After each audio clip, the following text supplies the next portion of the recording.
Okay. Hi, everybody. Dageha. Today I'm interviewing Cole Fogle. And is your name also William? My first name is William. Oh, yeah. William. Okay. Yeah. I thought it to be too royal. I've always gone with Cole. But it does. It has its moment in time where William's a good. There are times when it's a useful name, I think. Okay. You know? Yeah, I do the same thing. Yeah. Michael is very formal. I go with Mike. Mike. Yeah. Mike, or my real good friends call me Moby. I will call you Moby. Okay, I saw a live that you did with Prozzy. Oh boy. Yes. Yeah. And you guys were trying to figure out what Canadian city is comparable to Taichung. Oh. And that is a conversation I've had with my friends, my expat friends, many, many times. Not specifically about Taichung, but just comparing Asian cities to Canadian cities, and even comparing Asian cities to Asian cities. So I wanted to tell you like what we talked about and see if you you came up with matches. Yeah, oh, cool. I did. So I feel that Japan, Taiwan, Korea, and to a lesser extent, well, Canada, there are a lot of cities that match up, and not only just because they're capital cities, but also the personality of the people that live there, and even the geographical location. Okay, I'll give you the first four. Tokyo, Taipei, Seoul, and Toronto. I think that they're generally... I agree. Taipei and Seoul, for example, are in the north. Yes. No, Toronto and Taipei, 100%. Okay. Although I'm going to add something to that. The city aspect of Taipei and Toronto and the busyness and the hustle and bustle, yes. The mountains, though, and the rain is, to me, I get a Vancouver vibe. Okay. If you go there in the winter time when it's cooler and it's raining, if you're someone who loves Vancouver, which I do, even though I'm from Toronto, I get this West Coast vibe in the winter time there. Okay. But all my times going to Taipei before I realized this fact about Taipei had a more Toronto vibe to it. I do feel yes and no. Okay, interesting. Yeah. Oh, cool. Yeah. And then the second city in every country, I find a lot of similarities. Okay, so first of all, I'll just compare two. Osaka and Kaohsiung. They're both port cities. The people are a little bit, I would say they're friendly once you get to know them, but they could come off as a little standoffish, a little hard to get, hard to know who they are. And then there's Busan as well, where I used to live. Same thing. And again, port city, the rough and tumble, hard on the exterior, but once you get to know them, they're very kind-hearted. And I'm from Montreal. Same. Port city, second city of Canada. Tough people on the outside, but I love them. Yeah, the French, they are more... Yeah, they do have that oomph to them or whatever. So I don't know. I've been to the Osaka airport. Sadly, and Japan is on the top of my bucket list of places I want to travel. It was actually, we were getting ready to go to Okinawa, and then the pandemic came, and that put a halt on travel, sadly, because I was really excited to go to Okinawa. And then when that ended, I just never got around to going, to setting a trip again to it. But Japan, top of my list. I don't know. That's a harder one for me. I know less about Japan because it was just expensive for long. It's cheaper now though, right? They're having where Taiwan is now comparable? I think so. Or at least it's affordable Taiwanese. That's what I've heard. I love all the places you mentioned. I might say Kaohsiung and Vancouver energetically. True. Because it's a more, but I would say Pindong is closer to being energetically Vancouver than Kaohsiung, but the south of Taiwan is more laid back and Vancouver is more laid back. Maybe there's a bit of that just energetically, but not really aesthetically, obviously. I've only been to Vancouver once. The people it's beautiful, chill, probably because of the weather. The weather, you're by the ocean, you've got beach, ocean, mountain, you have very similar to Taiwan cities, basically, right. I would say, yeah. And then you have the ancient cities, like Kyoto, Tainan. For Korea, they have Gyeongju, and I would say I compare Ottawa. Oh, interesting. Yeah, because Ottawa has some old structure. I can see that with Tainan and Ottawa. Yeah. And they're all ancient capitals too. Or even old Montreal and Tainan, maybe. True. Yeah, old Montreal is awesome. I went to Montreal once that was my honeymoon with my wife with Montreal. Nice. So, good impression. Yeah, it was a cool. When was your honeymoon? Oh wow, 2003. Whoa, okay. Yeah. It's been a minute. Okay. Yeah, it's been over 20 years, yeah. Wow. I got married in 2006, so just a little... Oh, that's close. Yeah, that's 3 years later, but we made it. Yeah. Here we are. We're still with our wives. Yeah. And then there's the holiday cities. Oh, okay. Okinawa is Japan. I've never been, but seen good pictures. Then we have obviously Kending for Taiwan. Down south, just Okinawa. Down south in Korea, they have Jeju Island. That's where everyone goes for honeymoons, or they call it the Hawaii of Asia. I call it the Jeju of Korea. Oh, yeah. And then Canada, we have, which for Canadian standards is pretty far south, Niagara Falls. Kending, once again, I didn't go to Okinawa, but from what I gather of Okinawa, yeah, Kending and Okinawa would have the beach ocean vibe. Yeah, and parks and things you can go to. A lot of surfers, hippies. Jalu Shui is where you get all the surfers. On the east coast of Taiwan, Taidong. On the west coast of Korea, but very similar style, very similar vibe is Gwangju. Okay. And I want to compare Taidong to Halifax. Oh. Because it's a port city, I guess. Yeah. It's the ocean, it's clean. Smaller, but, nice people.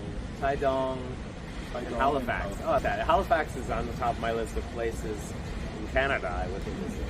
Yeah. You have to go sooner than later. More modern, a lot of mass immigration. Population is bound to double or triple. And it has a lot of rich Canadian history. Europeans and boats and all kinds of crazy stories, I think, from what I've heard. It's a dog passing us. You're missing a dog that's about yay size. It's smaller than my cat. Smaller than my cat. I have a very fat cat. Okay. She's a whole lot of feline. I've got 2 cats in Korea, but they're gonna come back in June with my wife. She's in Korea. You gotta bring your cats back. Yeah, they're fat. You could say we were loving but not loving, because we gave them food when they begged for it, which is often, but we probably should have held back, both of us, it sounds like. I'm a lot better on that. I could easily get my cats to be slim, but my wife is the softie. My cat's 17 years old. There's no going back. At this point, we just keep her happy, give her catnip, give her wet food, just keep her comatose a little bit. She's mostly lying down on her back a lot of the time. Okay. She's adorable, though. Well, the blue nose too. It's on our dime. Thank you. Yeah. Okay. I think that will be in my video coming soon on my channel. Okay. Cool. But it happens to be about the blue nose, and I've realized that I know more American history than Canadian, which seems to be a common thing for Canadians. And I would to learn more about my own country, because it's a big place with, I'm sure, a rich history. I actually, my first degree, my Bachelor's of Arts, was in history. Oh, American or? Actually, it was history of the third world, or developing world. I probably know more about American history than Canadian. Because it's just taught in our Canadian education system. It's weird. Yeah. I feel there's, but I don't know. I agree. It's like my son was saying that they learn more about Chinese history here in Taiwan because it's several thousand years old, or several, I don't know, it's very old. Taiwan has a much younger history, but I do agree with his point. He's like, he said they learned very little though about the Taiwan history, and there is enough you could make more curriculum about it, I think. If you're just talking about the Han Chinese, you could go back to, like, say, 1500. I mean, there's just course after course about it, I'm sure. Yeah. You know? And then there's also the colonial aspect, and then there's the indigenous, or the aboriginals. That goes back, 15,000 years? I was going to say the indigenous, I mean, that's what I want to learn more about, because it's the Formosans, the actual history. So what about the Formosans? Not that much, just that they have beautiful, colorful garments, and they have some different types of food that are interesting. I tried rats. Oh, yeah, that's okay. In San Diman, I wasn't super impressed with it myself, but I think the bone of the tail was still on the plate. Wow. And I put that in my mouth, trying to bite on it, realizing you can't because it's a bone. It was the That head. freaked me out a little bit. The head was not on it, thankfully. It was a bit too bony for me, you know, personally. Like I want a little bit more meat, you know. But it was an experience. Cool. Yeah. No, that's awesome. Yeah. I've had rat and mice okay. several times. So you're the only other, you, my friend Wes Davies, and yeah, we're the only ones I know that have eaten rat. Leave a comment. Have you tried rat? We want to hear about your story in the comments. And not only rat, but I had sparrow and mice mixed together in one dish. Interesting. And that was obviously indigenous or aboriginal too. Sparrow. My wife's going to feel sad because her name is Cho Yen. Yen meaning a sparrow. She's sacred in that's her bird on her name. She'll be a little sad, but well, sorry, baby. There's a lot of animals I could say sorry for. I'll say sorry for the 300 weird animals I've eaten in my life. Wow, okay. You beat me. I thought I've tried a few, but rat is probably the weirdest for me. So yeah, what's well, maybe on our interview I'll ask you, but for your channel, what is the weirdest food you've? Wow, the weirdest food? You could just pick one that was just so weird that you were just like, how is this something people eat? Cockroach. Oh, what in Thailand? Thailand, of course. I thought you were going to say that. Deep fried or something? It was deep fried, but should I say this? Yeah, it still had the mushy guts in it. I just think about what cockroaches to eat, which is everything, and where they to hang out. I'm guessing that they would raise these in a farm, not in the sewer. Yeah, you know, that's what they told me. You would assume, but who knows? Let's hope they were telling me the truth. But it was deep fried. It killed off anything that might have been in it. Yeah, one thing you'd have to know, though, is you have to pull the wings off first. Yeah, no. I'm just going to say I'll live through your experience. I don't need to try cockroach. Maybe I could even I have it on video. Maybe I could one day take a part. Make a reel with that. Yeah. I think people would to experience your experience without experiencing your experience. Oh, it was the most funny thing. It was 1999, and I went home for 4 months, and I played it at a family reunion. Oh boy! You could see my cousin, who's really my Uncle Steve. His face was horrified. And Auntie Mildred, I think she almost threw up. Oh boy! And then you could see my sister and my stepmother. No, just looking I at me no. Michael, what are you doing? No, Canadians struggle with organ meat, which is pretty normal, probably to both of us living in Taiwan. But no, cockroach, no. That's probably what got me started on being able to eat strange food. I ate a lot of organ meat in Canada. Yeah, I mean organ meat's fun. Chopped liver, cow tongue, maybe. I don't know. Yeah. Cow tongue sandwiches. My grandmother's. I grew up with it. It could be the Jewish in us. Yeah. Oh, maybe. Yeah. Yeah, maybe. That's possible. I wonder about that. Yeah, because it would have come from like a Jewish deli, for sure. Yeah, Polish. Yeah. My dad would bring it home, and it was weird, but then I would eat it and like, oh, yeah. Have you ever had a marrow sandwich? No, that's from inside the bone, right? The marrow? No. It's pretty good. Yeah. Chopped liver, though, yes. That's probably my favorite organ-related dish would be chopped liver, chopped chicken liver specifically. Oh yeah, chicken liver. I agree. That's so good. Add some onion and garlic and just amazing. Have you had chicken? Well, heart or giblets? Yeah, here I've tried that stuff. Yeah, you get it on a stick. Yeah, right? chicken bum. Yeah. It's the fattier the. It's a weird concept, but yeah. Chicken feet. My thought is, was there a famine at some point where they felt they needed to eat all the parts of the animal? The famine ended, and then people just continued eating it out of tradition or culture or whatever. Like maybe that's how it started. I'm not sure. Well, my very first Lunar New Year in Taiwan. Yeah. My neighbor gave me the rooster head. That was apparently like a compliment. Are you talking about the thing? Ooh, okay. I've tried that part, which is the cartilage, but not the whole. Wow. Okay. Yeah. And you're like, thank you? Yeah, totally. I'm like, I'm going to eat this because it would be disrespectful for me to not eat this now. Yeah. Thank you? Yeah, and I know what you mean about the well, the poorness, and maybe there was a famine. Maybe. That's my thought, yeah. It has to be that, yeah. I mean, couldn't you have just eaten potato? I don't know, but you get more nutrition out of the organ meat, so. Absolutely, like the liver guy. The liver... Oh, the liver king. The liver king. He's had a lot of controversy on him. Yeah. I think he does other things too, but yeah. I do agree though, yeah, the liver, I think, is really healthy for you, I think. 100%. Yeah. Yeah, it's a superfood. All the vitamins that you could need, yeah. Well, speaking of famines, though, in Korea, they eat dog. You know, similar, same but different situation. You mean it's still a normal thing there? Yeah, you gotta go down this alley and turn left and then turn right. Is it technically illegal, but it still happens? In 1988, because of the Seoul Summer Olympics, they made the name dog soup illegal. They just changed it to healthy soup.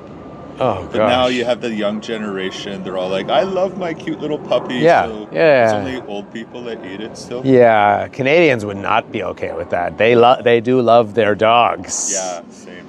And I love dogs too. Yeah, I don't think I could eat a dog. But isn't that weird though? I mean, that's an interesting debate to have. How, yes, because cats and dogs are domesticated creatures that we treat as family members. But chicken, they're expendable. We can just do whatever we can have our way with chicken. So it is interesting, right? Like cows, sentient beings, but who doesn't love a good steak or a hamburger? Right. But you know, it is weird. Like, yet our hearts will say no. I don't know.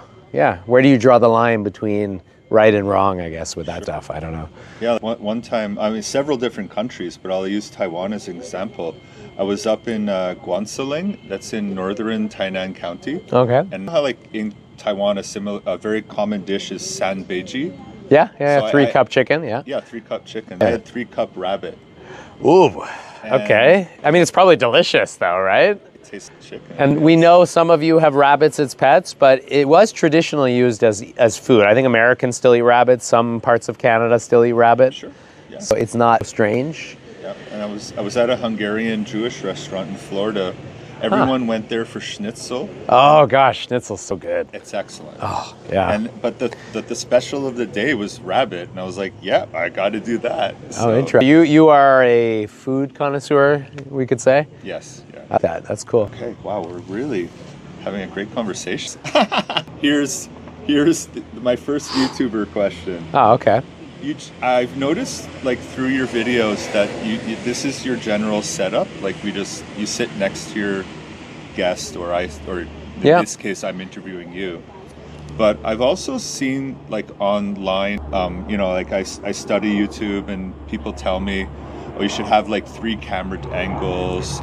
You should zoom in, focus sometimes on your guest, even do slow motion. But this seems to work for you. Slow motion is nice for nature shots because I think it's more crisp when you do slow motion. If an animal is running, and then you can But slow motion, I think if you want to take a thumbnail picture, slow motion video might be a good way to do it.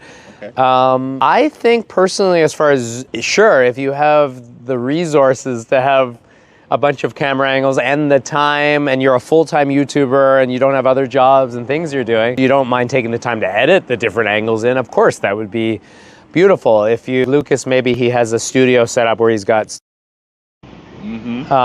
to edit one interview, so sure, easily. So then when if you're adding Chinese and then you want to add the English, like, it's a lot. Yeah. If I become a full-time YouTuber, then I will happily do all the extra stuff. But I'm still a teacher as well, so. Well, I'm a teacher as well. But one thing with Zemo is their thing is that their 2 main languages are Chinese for Taiwan as well as English. Well, now you're making me feel like I should check out Zemo. You should definitely check. Not a sponsored video, but Zemo, okay. Yeah. I will thank you to whoever invented Zemo then, I guess. Yeah, that sounds... I think it's some guys in Hong Kong. So I actually had to email the tech support. So you're telling me it has Taiwanese that is Taiwan-style Chinese? Because it is a bit different from China Chinese, right? The sound is a bit different, or is the writing slightly different? The writing, yeah. So you're saying it has that? Yeah. And you can...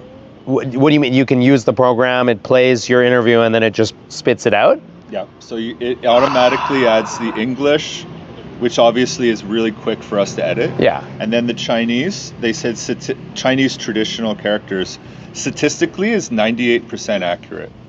Whoa, that might put that literally might be a game changer for my wife, who is spending like a week on subtitles. Show it to her. But the thing is, the free expensive? version, No, I mean, is paying for it expensive, or it's $3,800 a year. Oh no, that sounds like you're getting your money's worth. Yeah, totally. Oh, I wonder how many of my YouTuber friends are now using that. Probably a lot. Maybe. All right, well, now you've just shared a secret, but we want this company to make money so that they continue to work for those of us that want to use it. Now, I can't remember if it's 100 or 200 languages they have, but they're also working on Hakka or Kujiahua.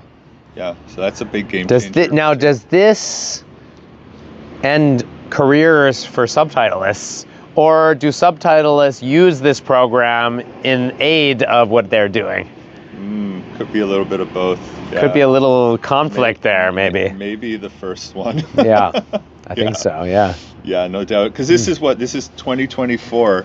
What's Zemo going to be like in 2026 or 2030? It's going to produce the whole thing for you. 100%. It's going to make a copy of you.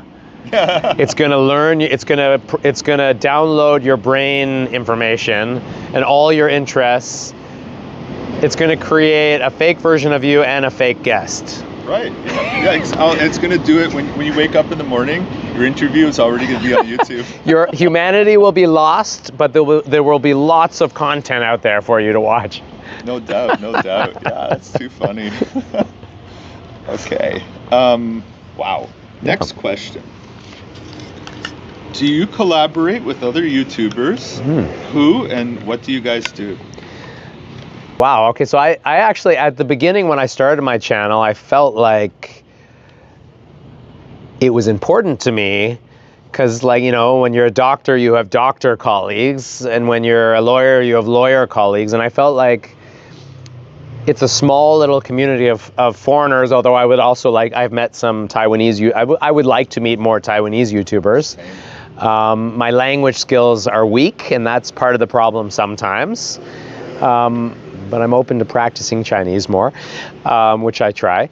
I went out of my way at the beginning to try to meet and interview and get to know the YouTube community in Taiwan, because I felt like we definitely share common interests of being YouTubers, and you can share tricks of the trade. And so, yes, I think as a new YouTuber, like what you're meeting Topher, and I don't know, you said there was Lucas. I might meet Wes. He and I. Wes is love Wes, a good friend.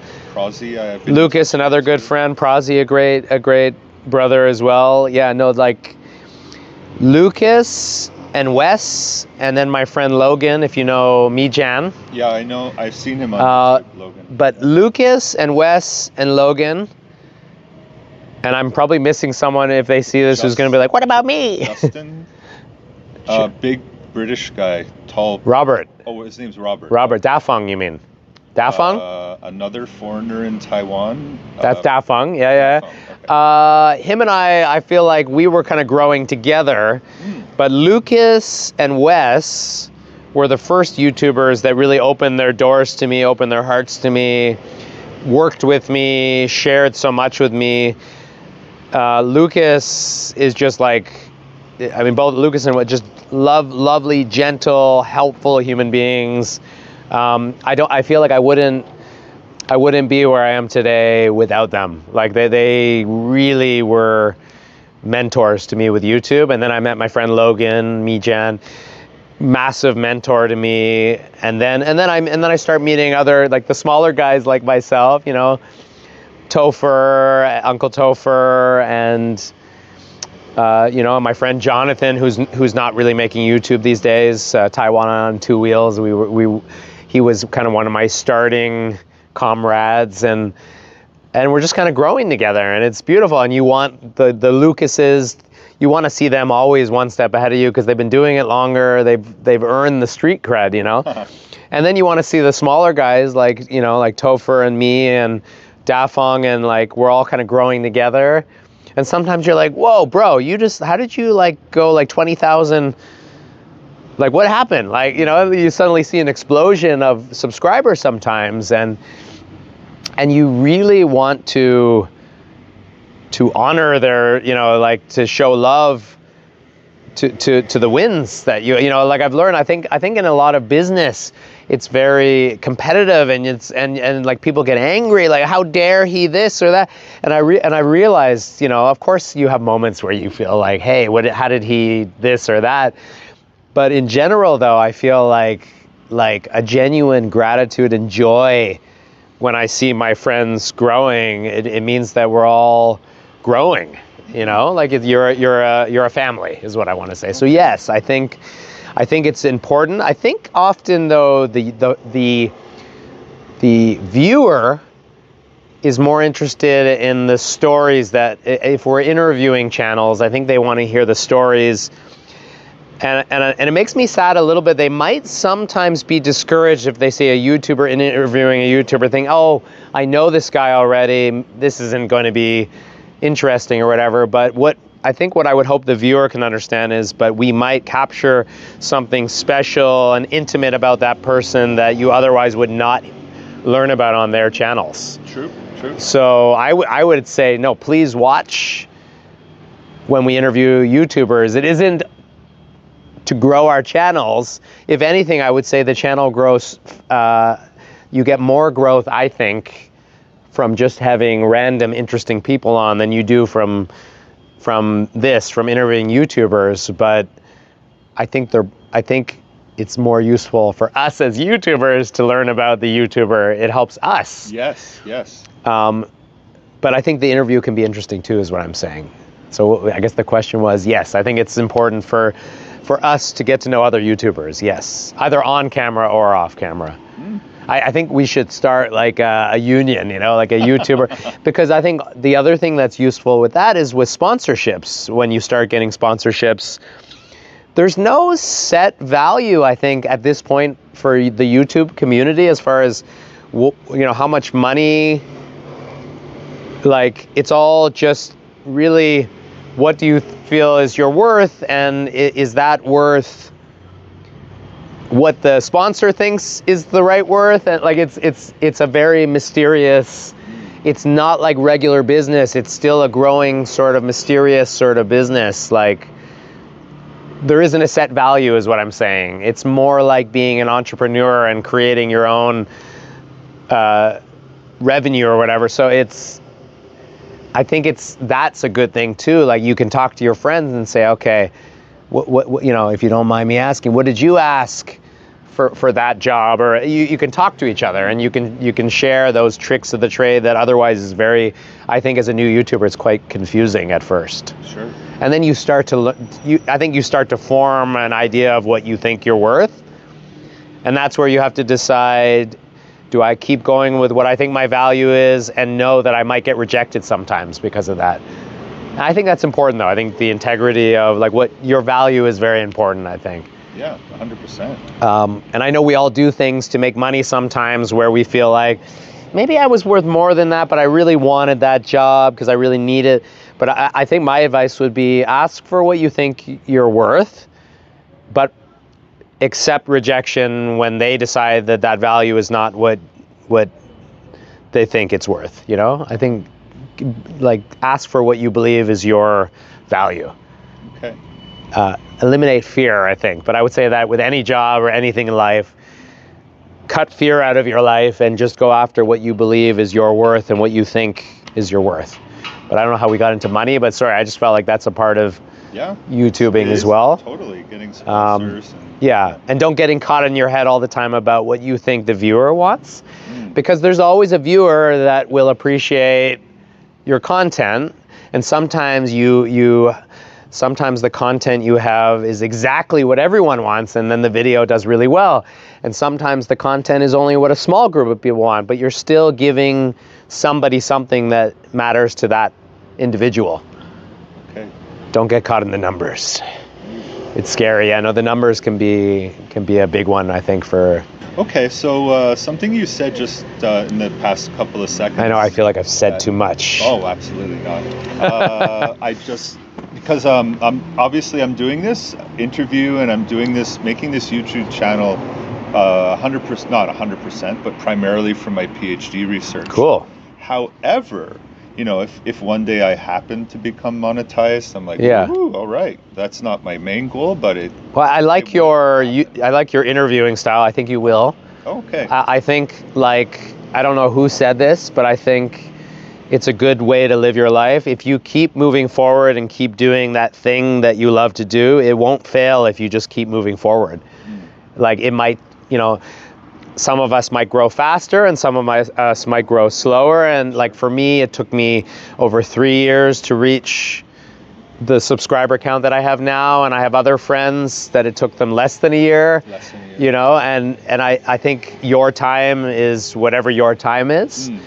But I think you can't fail in life in any way if you just stay the course. I mean, I know it's just sounds so cliche, but yeah, no, you will eventually, but I think it's good that you're doing it to benefit your life, not financially, because I think like Uncle Topher, I will use him. His plan was not that he would just suddenly get where he is, but he's just really good at the content. Like what he's providing is interesting to people, and he's good at it. Yeah. So naturally, he deserves where he is now. But I don't think that was his intention, and I think that's the best way to succeed, is that you do it because it's fun and it's your passion or whatever. Yeah. Well, I've learned just in the past few weeks, because of how much Zemo has helped me save time. I hope that's your first sponsor. Oh, I hope so. Dude, I hope you hit like your first 1,000 subscribers, and whatever the watch time is, you get your monetization, and then you reach out to Zemo and say, guys, I've already paid for you. Are you interested in me doing a 60-second promo? Like, cause I feel like and this is the other thing. Like, of course you will get sponsors sometimes that you love, and then other times you're thinking, is this something I want, or, you know, is this use, you know, do you know what I mean? Like, it's so, I mean, in a perfect world, all the sponsors we get would be exactly what we believe in. And that is the goal that I have. Like, so most of the sponsors, I would say even all of them, I've had some kind of interest in or desire with that thing that I've worked with. And I want to keep my integrity that way as well, I think. I think it's important. So, yeah, I hope that's your first sponsor, is all I was going to say. Cool, yeah. Hopefully Zemo.ai. Yes, and I hope I can get them as a sponsor and start using it so my wife can suffer less. That would be good. I'm not even sure, honestly, I'll even need my wife to make No, you could just have a relationship with her and not need her to work with you. Yeah. Imagine like me, like it's like I think it became something she enjoys, that my wife enjoys. You know, it's something that we have our marriage, which is beautiful, our relationship, and then of course we fight sometimes, because when you work with your wife or your husband, you're going to fight once in a while, but it's helped us understand each other in a different way, working together. So I think there's something beautiful to that. Cool. Yeah. Another question leading from what you just said. My primary focus of this YouTube channel, except for my PhD, is to... Hold on, except for my PhD. Yeah, go on. is to learn more and share Taika culture. So, and this is the third part of my PhD, which I was mentioning a little bit off camera before. I want to see how people behave using different languages. So for example, and I've written a paper on this, in English, I'm a gentleman. In Chinese, I'm emotionless. I'm just to the point. I can say anything to anyone, and I can be super direct, because I think it's because there's so many rules, you know, like you have to follow the tones. You mean just the actual language itself has so many steps or rules or... Interesting. However, when I speak Taiwanese, I find myself behaving like a Taika, and I which is, you know, essentially translates to hillbilly or redneck. Oh, I wouldn't call myself a redneck, but I'm definitely like a country hillbilly. Like I like my plaid shirts, and I guess this could be Canadian as well. Yeah. But I live in a small town in Kaohsiung. I'm 20 minutes outside of the city. Okay. So one might consider me to be a kind of a taika, I guess. Yeah. Cool. Another a fellow foreign. I mean, I'm a dahuzi, right? Like, you know, I'm a bearded man. You know, that should tell you something. I'm not clean shaven. I'm off the cuff. I would say. I'm a comedian. So I'm wondering, like, do you think this would be, should I just be my authentic self in English all the time? I think you should always be your authentic self in all areas of life, and it is hard sometimes. But yes, you should be your authentic self to answer your question before you finish the question.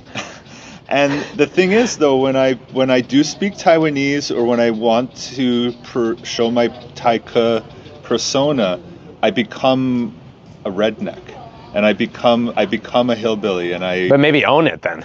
Own it, yeah.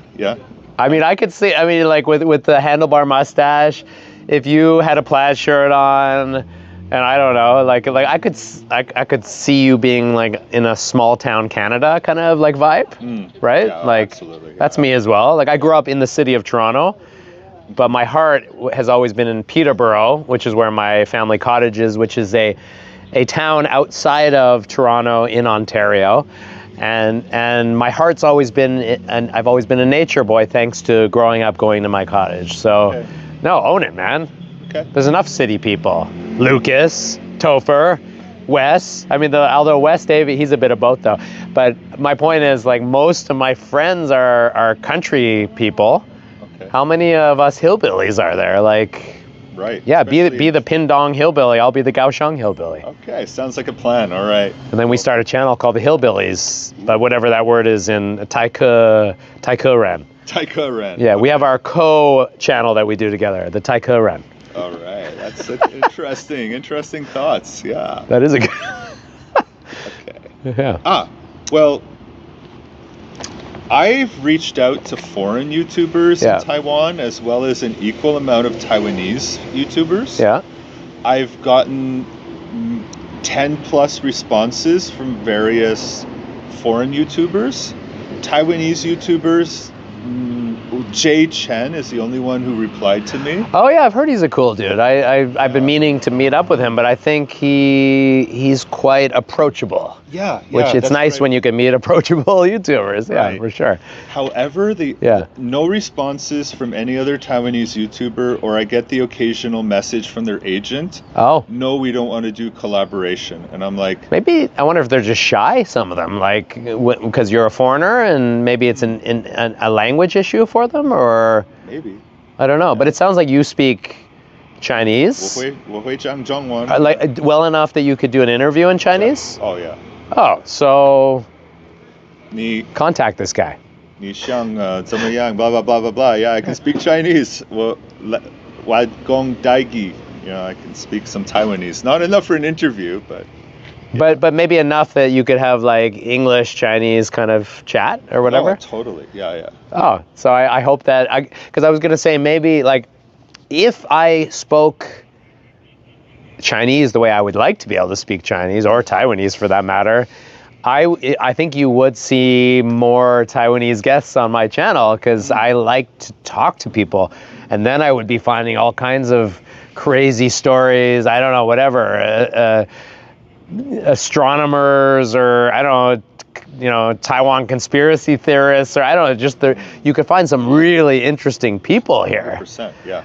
That I am cut off from, because unless they can speak English, which of course I could still try to meet people that speak, but your chances of having some interesting interviews would be there for Taiwanese. I mean, yeah, if you could do that, I think you should, do both. Yeah, allow yourself to be a hillbilly and to be a gentleman. Yeah. So I mean, with the Taiwanese community, I think it's doable to do an interview. It's just that, so for my YouTube channel, just for my own personal interest, that is 100% doable. Oh, I would say do whatever is your interest. And Taiwanese are really approachable. They don't mind. Slow motion is nice for nature shots because I think it's more crisp when you do slow motion. If an animal is running and then you can but slow motion, I think if you want to take a thumbnail picture, slow motion video might be a good way to do it. Okay. I think personally, as far as sure, if you have the resources to have a bunch of camera angles and the time, and you're a full-time YouTuber and you don't have other jobs and things you're doing, so you don't mind taking the time to edit the different angles in, of course, that would be beautiful. If you, like Lucas, maybe he has a studio set up where he's got multiple cameras. I think that's beautiful, but I think for the average person, I think one stationary shot is nice. And if you have just a regular wide-angle shot, and it's clear and everything, and then you can, in the editing, you can do close-ups. Of course, if you have a camera operator, that would be ideal. Like, you know, my dream as a YouTuber is to have an editor and everything, where all I have to do is just be me. Yeah, right. Like that. That would be my ideal, because my whole life, all I've ever wanted to do is perform. And what I'm doing on my channel, are you the same way? What I'm doing on my channel is I love having conversations and I love interviewing people and learning about different people's lives. So it's genuinely what you see me doing on my channel is genuinely what I want to do. If I get lots of views, I'm grateful. You know, that's ideal for all of us, but I'm not doing, that's not my prime directive is I want to learn something new about the person I'm interviewing, and I want to share that with people. And I grew up watching like The Tonight Show and those types of, so I always like what we're doing is very much what I think of when I think of an interview, you know? Right. I've tried doing that talking, and it's really hard on your arm to be holding, which I did at the beginning with my channel a bit, but then I discovered if you've got a good story, and I think everyone has a good story, then, you know, choosing a nice background, I think, is nice. Something that's gentle on the eyes, a door, a tree, a park, or whatever. And then just the story should be what sells the video, I think. So audio is important to me. So having good wireless mics, you're doing well. This is a good one. And then, I don't know what the question was about, like the camera. Yeah, camera you were saying angles, I always get caught off on a tangent. Have like 3 different cameras. So I think it's cool, but I think if you're doing like a coup kind of video with like an army boot camp, then yeah, you will probably want 5 cameras. But I think it depends on what is your content. If your content is this, then no, I think this is perfect. Okay. And I think using a phone is equally as good as using a high-end camera, because I think the new phones really give you what the high-end cameras give you. Sure. Okay. A high-end camera would probably be better if you're doing night shots. Okay. Because the smaller the lens, the more you're going to get that annoying floating light that you get. Okay. So if your channel is a lot of night shooting, then a camera would be better because it's a bigger lens. But if you're doing interviews, no, this is, to answer your question, perfect, yeah. Cool. Yeah, because and lighter to carry around. Yeah, oh, no doubt, yeah. Shout out to Lucas if he sees this episode. Love him, love how much, I love all the tech he has, it's beautiful. I think you have to almost be obsessed or love tech for it to matter. And I think for him, it's more about how he feels about it. Because I think if you have a good conversation, then really that's the most important part of the video, I think. Okay. Yeah. That actually leads me into another question, because like yesterday I went to 2 different electronics stores, and they both said, no, there's actually no camera store in all of Pindong. They said maybe you have to go to Kaohsiung. Yeah, probably. I was like, but I need a camera. I'm an aspiring YouTuber. And they were like, what do you mean? There's like no like Sony kind of... No. In Kaohsiung, which you're not that far from, there is a computer street where your eyes just go, oh my God, it's got like it's a computer camera video game, full on like 4-block area in Kaohsiung, and I should know the name of it and I don't, I'll let you know later, but it has everything. Oh, interesting. Yeah, that's my go-to. Like if I want to, like to buy Switch games specifically, but Okay. I like video games. But yeah, but it's got everything there. Yeah, yeah. Pindong, maybe it's just, maybe that's good though. Maybe that means Pindong is still less developed, and if you're a country guy like me, maybe that's nice. Yeah. Well, the guy said it was because everyone just uses their phone. Agreed. So no one has to eat for like a big camera anymore. Well, what I was gonna say was, and I see you have an added, you've got the microphone now, you've got the added whatever on your phone. When I started my channel, I had a crappy selfie stick, like just a cheap, easy to break selfie stick. No microphone. I was using an iPhone 6S, I think, or 6 Plus, or I don't know, like just one of the lower end iPhones. I went from that to an iPhone 11, and from an iPhone 11 to an iPhone 13, and now I'm using an iPhone 16 Pro. Okay. But I said I'm not getting the Pro until I reach 100,000 subscribers. Like I felt like that, okay, I'm gonna treat myself to a nicer phone when I reach the subscriber count that I'm trying to reach. And thankfully, with much gratitude to my subscribers, I reached that. I'm like, okay, honey, I said to my wife, it's time to get an iPhone Pro. Okay. And so that's my upgrade to my channel. But no, I did for a whole year. I shot with a 6S and a cheap selfie stick, and that was it. Wow. And that was good enough to get you to 100,000. I mean, it was the beginning. Okay. It was good enough to get me 1,000. 1,000. Okay. Yeah, and then I slowly started realizing, okay, sound is important, but not. I don't know how important it is to the viewer. Leave a comment. What you think. I think it's more important to us, like as you start to care more about your trade, what you're doing, and it becomes more of a real job to you or a real passion, you start to care, like you want better visuals and you want better, like to me it started mattering more. Okay. But I think it's more personal. I have some YouTuber friends who will say it's really more about the content than anything else, which I agree with. So, yeah. Totally. I'm along the same page as you, like going back a bit. I would love to just do interviews. I mean, because like 90% of it is, you may agree, is editing. And I'd love it if I could have somebody edit. Oh my God, because interviews take at least an hour or more, sometimes 2 hours. And then you're trying to simplify it into 10 minutes. And I think that's where the challenge is. Okay. I have a beautiful wife who does my subtitles for me and co-edits our videos. Okay. I would find it very challenging to do it all by myself, which I was at one point until my wife saw that I was taking it seriously.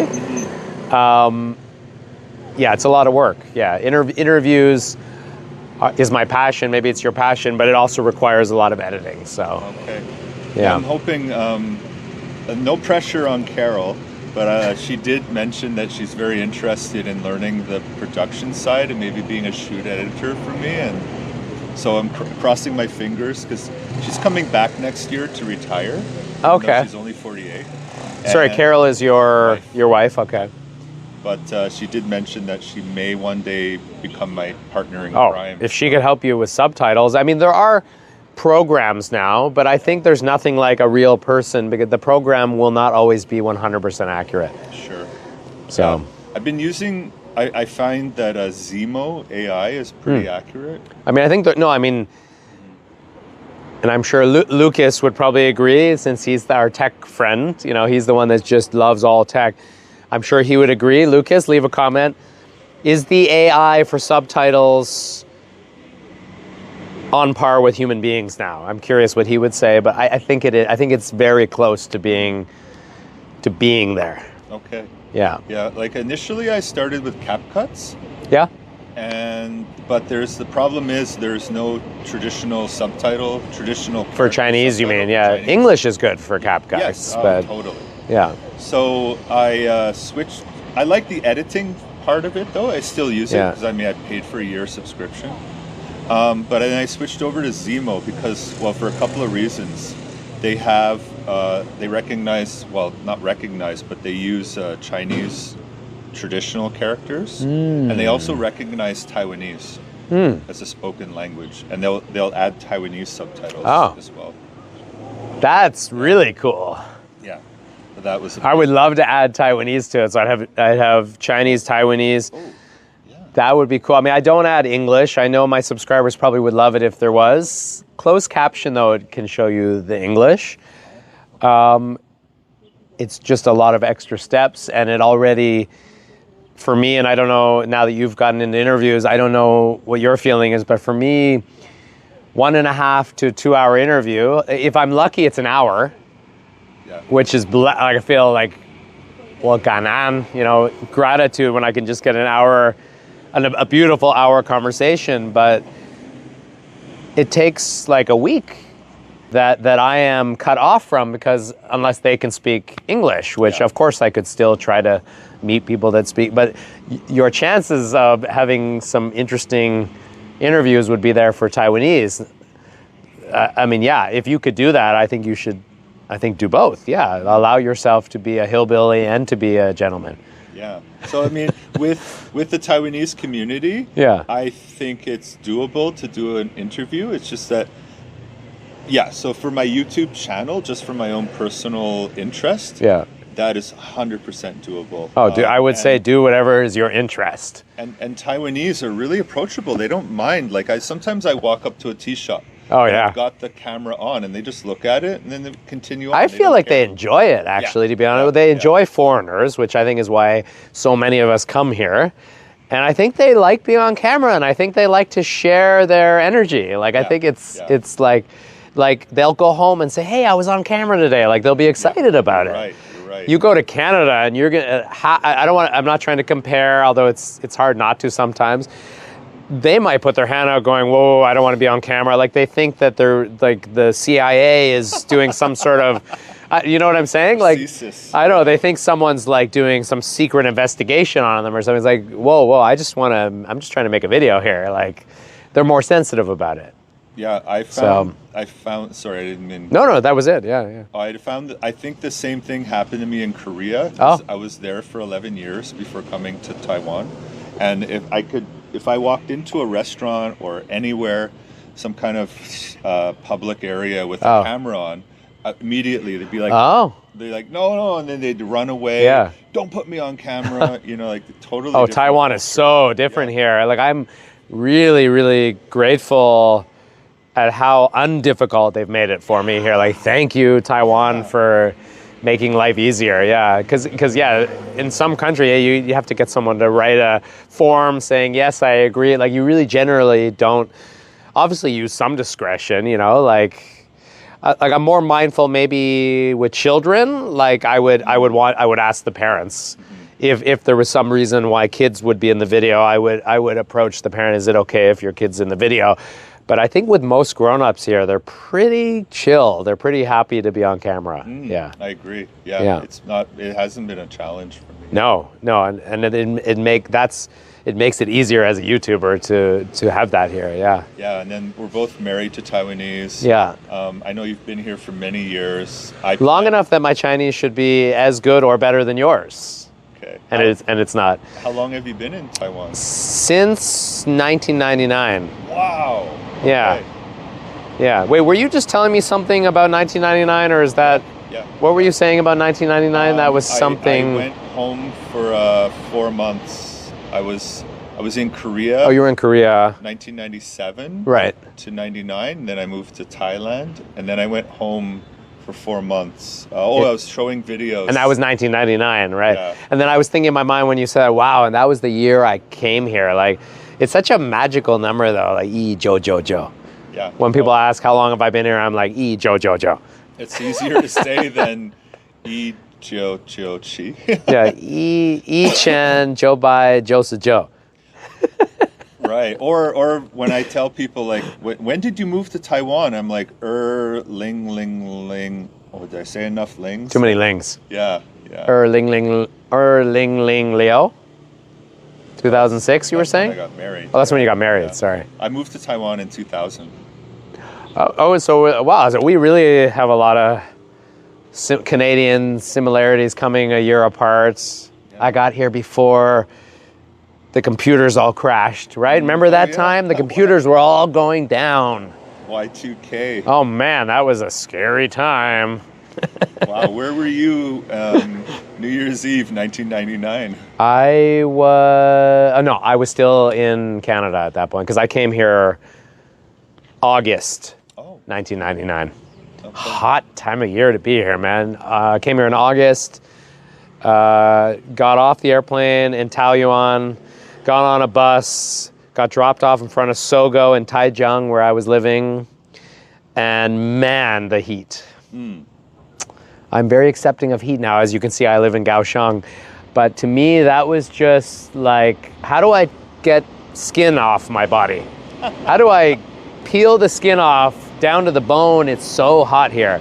And if you're wondering what that sound is in the background, we're at the Zhou Chutang train station area, not too far from where I live, and that is the train passing by. I remember August 99 really well. I was living in Bangkok. Oh. And I went there on my Asia honeymoon. Oh. To Bangkok. That was a cool spot going to Thailand. Sweet. Yeah. How long were you there? Just for like 4 or 5 days, but we went to Bangkok. Maybe it's cleaner now. I haven't been there in years. It was a little bit of a dirty city, busy, congested, but then we took a bus and we went to Chiang Mai. Cool. The north, I think, of Thailand, and we went on a hike with a Aboriginal guide that led us through Chiang Mai, and we rode on elephants, healthy-looking elephants though, because they were not in the city. The city elephants, I would love to see them sent back to their natural or whatever. But we went on an elephant ride and slept 2 nights in this little village with giant spiders and oh God. It was an experience. I remember seeing this giant spider running across the floor and just freaking out. My wife and I had this really, really uncomfortable Thai massage that made us feel better, but did not feel good at the time that we were having it. No, they don't. So rough. They don't feel good at the time. But I felt great the next day, or maybe 2 days later. And it was amazing. Smoked some kind of natural tobacco, and I don't know, it was just a very... And it was the first time I tried the most exotic food at that point. Larvae. Larvae. Yeah. Tastes like popcorn. Oh, yeah. Yeah. It was a barbecued larvae. Oh, nice. And it tasted like popcorn, and it was delicious. Bring it to the movie theater. Yeah. Well, I got my wedding anniversary, Hi Honey, is coming up on Monday. So 2006, so what are you at now? 5th? I'm terrible with math. I know. I'm 21 years now. You would be 18? 18 or 19. 18. You're getting there, man. You're close to that 20-year mark. Is it gonna? Well, it's right at the end of the year. So yeah, I think it's 19. Crazy. This will be 19 years. All right. Well, I'm going to ask you questions about that on my channel, but it's been 21. Wow. Well, 2003. So what? 21. Okay. Going on 22. Yeah. But we were together since 2001, so it's we were in Kaohsiung. Oh. I was living in Taichung, came on a bus, went to a club, met my wife there, got her phone number, went to a restaurant called Bagel Bagel.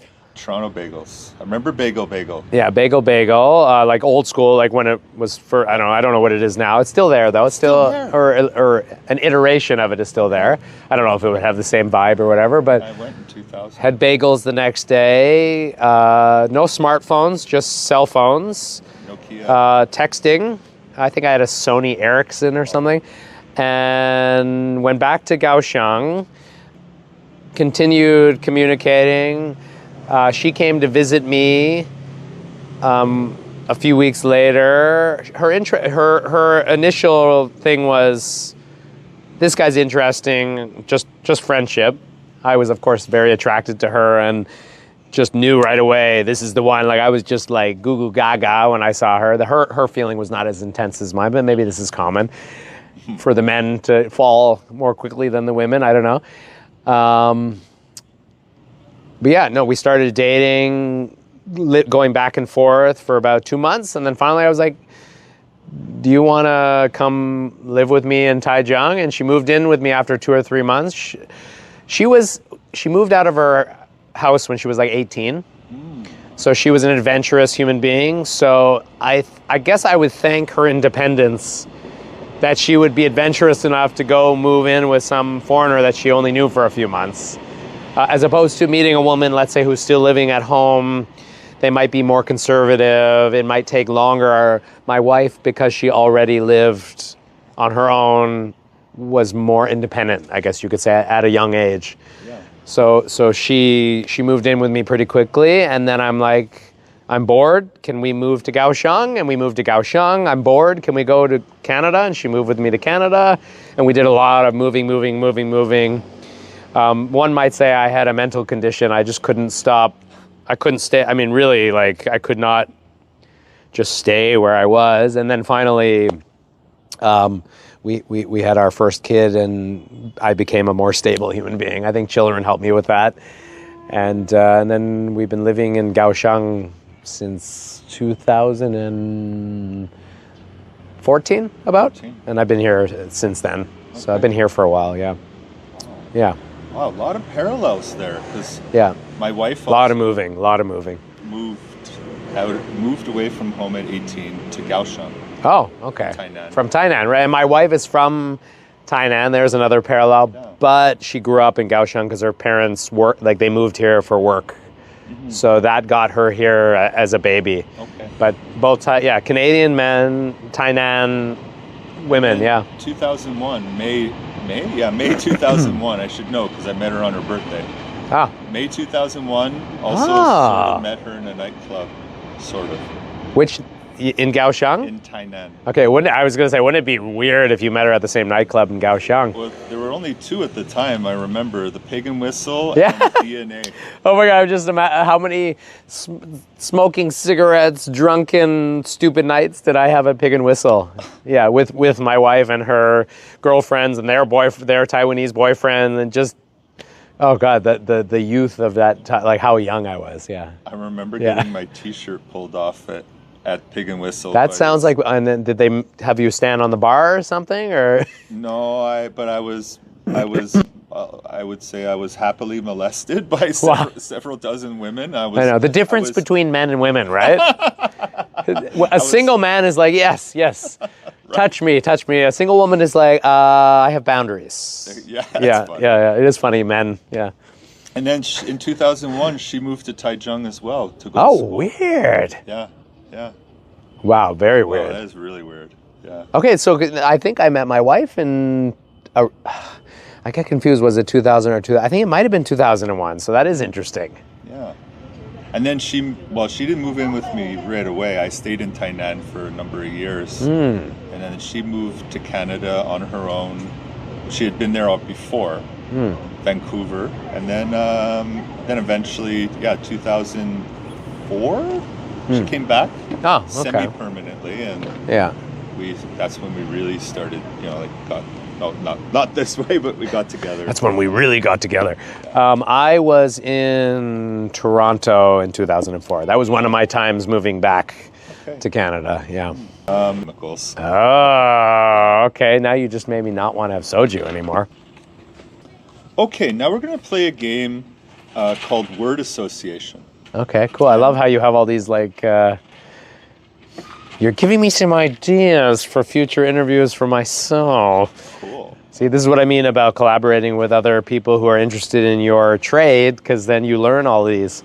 Yeah. And it's okay to steal ideas because you're always going to have a different spin on whatever that thing is. So you could even interview the same people, because Topher is an interview I've done. Okay. And I think my friend Wes has interviewed him, and I think Lucas it was one of his best videos to date, is the one with Topher. I agree. And some people are just so interesting that you want to hear more than one interview about them. So yeah. I didn't ask Lucas this yet. I hope he's okay with it. But you know how he does at the end of his interview? He goes, L as in like. Yes. Please to both, and I'll see you in the next one. Yeah, S is in subscribe. Yeah. I borrowed that because my family name is Lesser, so there's L okay. S subscribe, S share. I like that. Yeah. And my name is What does he say? My name is Lucas. L as in like, so that's okay. With S as in subscribe. Yeah, S as in subscribe. I like that. What would Cole be though? I don't know. C as in comment. Oh yes, C as in comment, and E as in engage. In everyone. Oh, there's an L. L as in like. Oh yes, L as in like. Well, then I'm gonna have to use all the letters, right?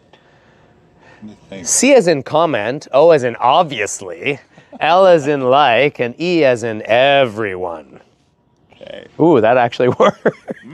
It's very forceful but funny at the same time. True. Okay, so word association. Yeah. Justin Trudeau. Wait, so what is like word meaning? What word comes to mind? Sure. FYI, he's the Canadian Prime Minister. Yeah, Justin Trudeau. It has to just be one word that comes to mind? You could go on a tangent or just No. I'm gonna one word. Dislike. Dislike. Yeah. Good. Yeah.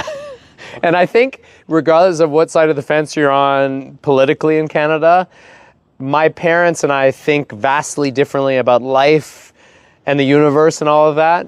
But we both dislike Justin Trudeau. So he's he's disliked by many walks of life in the Canadian culture, Canadian whatever you want to say. Yeah, it's one of those things where Canada has actually now too many political parties. So somebody with 30% of the vote becomes prime minister. Yeah, so I'm just gonna say dislike because I want to be someone who's not an horribly judgmental individual. Dislike. Yeah, to be honest, I haven't met anyone who likes him. He's very handsome. Sure, he's a good talker. He's a good talker. I think he was a drama teacher. Oh, yeah. So he's very good at selling stories. Yeah, he's a bit of a drama queen, too. He's a bit of a drama queen, yeah. But yeah, dislike would be the best way to, yeah. Oh, next word association, Pierre Poilievre. Don't know a lot about him. I've watched a few of his interactions online. I'm going to say interesting. And Mad Max. He's the leader of the People's Party of Canada. Okay. So I guess my response, since I sadly should know more about Canadian politics and less about American politics, I'm going to say unknown. Maxime Bernier. But what's your view on him, since I don't really know a lot about him? I support him. If I know that he has no chance, he may not even ever win a seat. But of course I support Pierre Poilievre as a result. But if Pierre Poilievre could take on some of Maxime Bernier's policies, I'd be. So you like his policies, and he's trying to prevent a Mad Max scenario. Oh, exactly. That's exactly who Mad Max is. He's trying to prevent the movies that you've seen of Mad Max. Yeah. He's labeled as a racist. He's got all the what are those words? He's like the Trump of Canada. Oh, interesting. So the media hates him. Right. And as a result, a lot of people hate him, but they don't even really know why. So he's not anti-immigrant. He's just let's let in 500,000 people every year and have no social structure to back it up. Which could create a lot of conflicts and interesting. Yeah, I just spent a year in Canada, and the majority of those 1.5 million people go to Ottawa. That's where I was living, and there's lack of housing, lack of doctors. Just the typical social structure that's meant to be there isn't there. Yeah, it doesn't exist.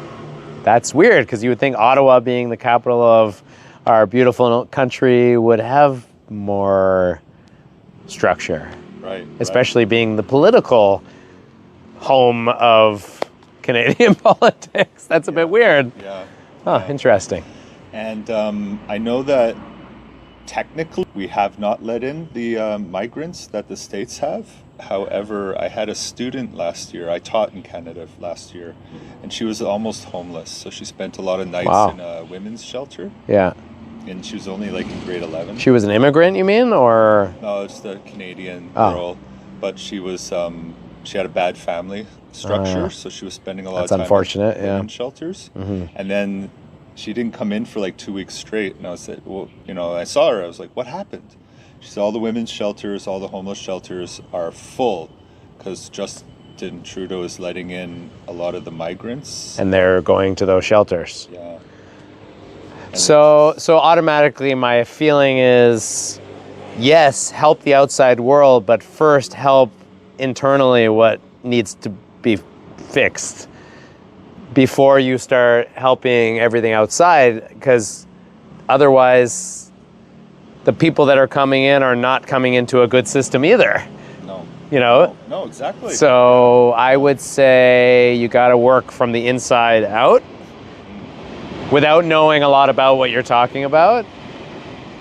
I guess that's all I would say. So if whoever is in charge of Canada thinks that way, I think that would be who I would want to support, because, you know, just like a lot of Americans would say they're losing jobs, that's a problem, because then you're creating a more homeless problem as well, I would imagine, in America and also in Canada. So I don't know. How do you show love and care to the outside world that needs a new place to live, and how do you keep the people that are already there, like how do you keep everyone happy? I don't know what the answer to that is, but hopefully they'll figure it out.